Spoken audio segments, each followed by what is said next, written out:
آج میں آپ کو قرآن مجید کی ایسی 2 آیات کے بارے میں بتاؤں گا، اگر کوئی شخص ٹریلین آف ڈالرز خرچ کر کے یا روئے زمین کی ساری دولت خرچ کر کے بھی ان 2 آیات کا علم لے تو بھی سستا سودا ہے۔ نبی اکرم رحمت عالم صلی اللہ علیہ وآلہ وسلم نے ارشاد فرمایا، اعطیت هذه الآیات من آخر البقرۃ من کنز تحت العرش لم یعطها نبی قبلی او کما قال علیہ السلام، کہ مجھے قرآن مجید کی 2 آیات ایسی دی گئی ہیں کہ جو عرش الہی کے نیچے جو خزانہ ہے اللہ تعالیٰ کی رحمتوں کا، برکتوں کا، اس خزانے میں سے لی کر مجھے دی گئی ہے،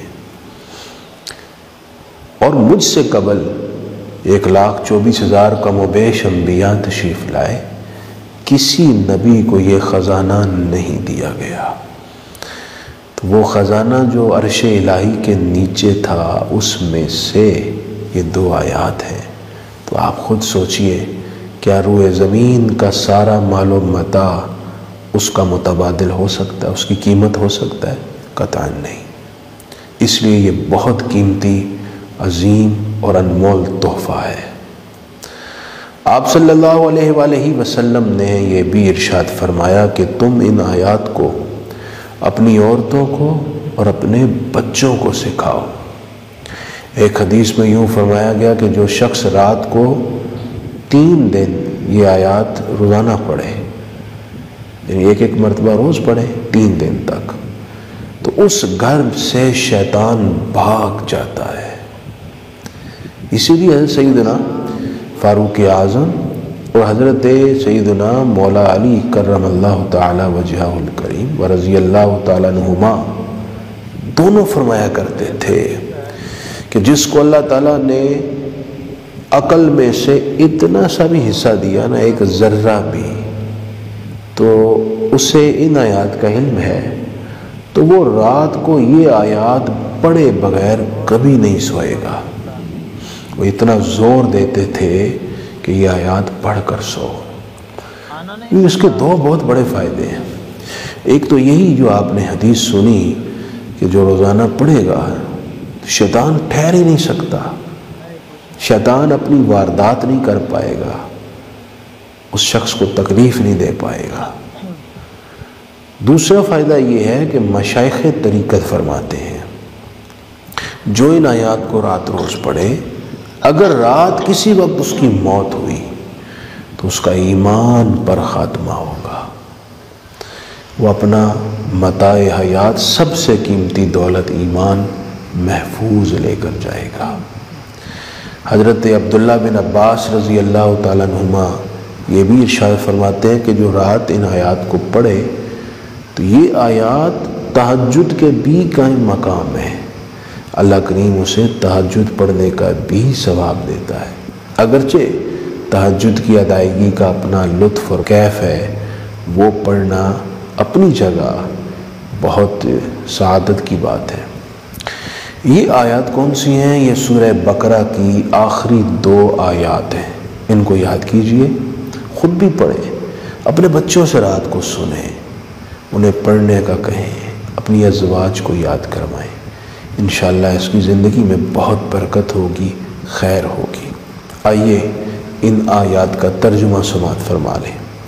سورہ بقرہ کی آیت نمبر 285، آمن الرسول بما انزل الیہ من ربہ، رسول اکرم صلی اللہ علیہ وآلہ وسلم ایمان لائے اس پر جو نازل کیا گیا ان کی طرف ان کے رب کی طرف سے، والمومنون اور مومن بھی ایمان لائے، کل آمن باللہ وملائکتہ وکتبہ ورسولہ، سب ایمان لائے اللہ پر، فرشتوں پر، کتابوں پر اور رسولوں پر، لا نفرق بین احد من رسولہ، اور ہم کسی رسول کے درمیان فرق نہیں کرتے، یعنی سب کو خدا کا رسول مانتے ہیں، نصارہ اور یہود کی طرح بعض نبیوں کو ماننا، بعض کا انکار کرنا، یہ ایک مسلمان کی سرشت نہیں ہے۔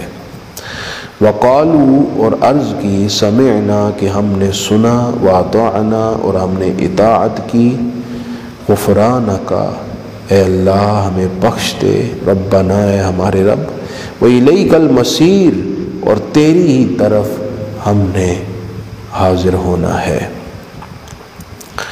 لا یکلف اللہ نفسا الا وسعها، اللہ کسی جان پر بوجھ نہیں ڈالتا مگر اس کی طاقت کے برابر، لہا ما کسبت وعلیہا ما اکتسبت، اس کے لیے اجر ہے جو اس نے نیکی کی اور اس کا نقصان ہے جو اس نے برائی کی۔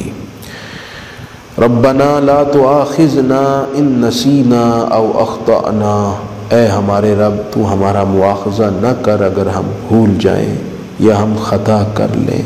ربنا اے ہمارے رب، ولا تحمل علینا اصرا کما حملته علی الذین من قبلنا، تو ہم پر ایسا بوجھ نہ ڈال جیسا بوجھ تو نے ہم سے قبل امتوں پر ڈالا۔ ربنا اے ہمارے رب، ولا تحملنا ما لا طاقت لنا به، ہم پر ایسا بوجھ نہ ڈال جس کو ہم اٹھا نہ سکیں۔ واعف عنا، ہم سے درگزر فرما، واغفر لنا، ہماری بخشش فرما، وارحمنا، ہم پر رحم فرما، انت مولانا، تو ہمارا مولا ہے، فانصرنا علی القوم الکافرین، تو ہماری کافروں کے خلاف جد و جہد پر مدد فرما۔ یہ آیات مقدسہ اپنے معنی اور مفہوم کے لحاظ سے بھی بڑی جامع ہے۔ اس میں ایک مومن کے کمال ایمان کا راز بھی موجود ہے کہ اس کے ایمان کا حسن کیا ہے، سب پر ایمان لاتا ہے، اور اس کے ساتھ ساتھ ایک خوبصورت دعا سکھائی گئی ہے، وہ دعا ضرور اپنی دعاؤں میں شامل رکھیں۔ جب بھی نماز پڑھیں نماز کے بعد یہ دعا کیا کریں، کیونکہ رب کریم شہنشاہ کائنات نے اپنے در پر دستک دینے والے گدھا کو سکھایا ہے کہ تو کس لفظ کے ساتھ مجھے پکار اور میرے دروازے پر دستک دے۔ یہ وہ آیات ہیں کہ عبداللہ بن عمر رضی اللہ تعالیٰ عنہ سے روایت ہے کہ رسول پاک تلقین فرماتے تھے کہ جب میت کو دفن کرو تو اس کے سرہانے کی طرف سورہ بقرہ کی ابتدائی آیات ہم المفلحون تک اور سورہ بقرہ کی آخری 2 آیتیں میت کے پاؤں کی جانب کھڑے ہو کر پڑھا کریں۔ یہ آیات ہیں سورہ بقرہ کی آیت نمبر 285 اور 86۔ اللہ کریم ہمیں یاد کرنے کی، پڑھنے کی، سمجھنے کی توفیق عطا فرمائے۔